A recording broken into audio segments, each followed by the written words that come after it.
When we're happy, we smile, but when we sense danger, we tend to be more aware of our surroundings. Have you ever put much thought into why we react to certain situations the way that we do? I will discuss what adaptive emotion is, how we use adaptive emotions for survival, and how adaptive emotion is linked to mental illness. First, I will discuss what exactly adaptive emotion is. Emotions play an important role in what we think and behave. The emotions that we feel on a daily basis ultimately influences our behaviors. Perhaps you felt a lot of anxiety or nervousness about researching and presenting your presentation. I did. This emotional response ultimately made it more likely that I spent the time to properly research and prepare this speech. Because of the emotions I felt toward this situation, I felt that I had the motivation to take action and to do something positive to improve my chances of doing a good job on my presentation. This is just one example of how emotions can be adaptive. Our emotions help prepare and guide our behaviors. People tend to feel hurt when they're teased, angry when insulted, happy when they're loved, and proud when complimented. We can interpret emotions through facial expressions to predict the behavior of other people. Our emotions can be life-changing. They can motivate us to act in certain ways or even give us the tools and resources we need to interact. Next, I will go over the importance of adaptive emotion to help us survive, thrive, and avoid danger. It is a natural instinct to run away when you encounter a dangerous animal or situations. When we talk about emotions being adaptive, this can refer all the way back to our ancestors. Charles Darwin, who is best known for his contributions of science to evolution in the 1800s, speculated that our ancestors communicated with facial expressions in the absence of language. Nonverbal facial expressions led to our ancestors' survival.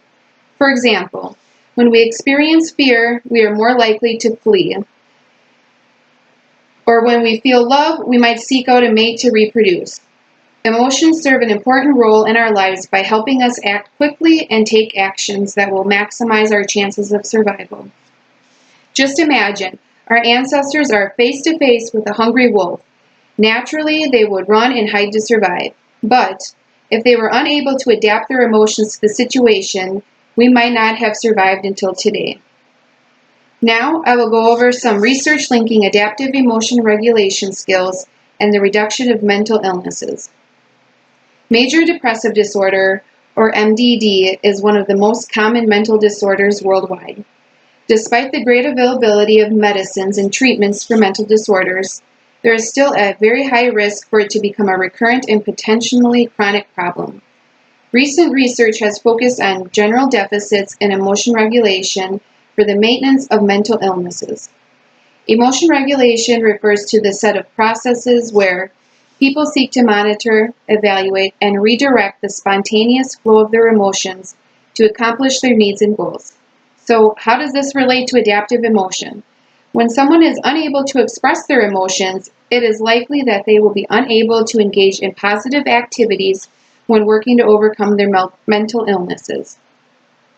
In a study conducted in a German mental health hospital between August 2010 and August 2012, participants were using a skill-based model of adaptive coping with emotions, called an ACE model for short, to evaluate emotion regulation. This ACE model theorized adaptive emotion regulation as a situation-dependent interaction between emotion regulation skills.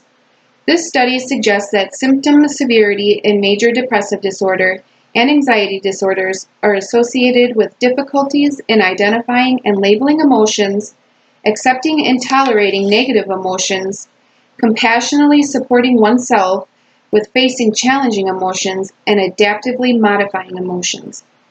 This study can conclude that successful application of adaptive emotion regulation skills can potentially lower the risk for major depressive disorder and other mental health disorders. In conclusion, I have now gone over why we react to certain situations the way that we do.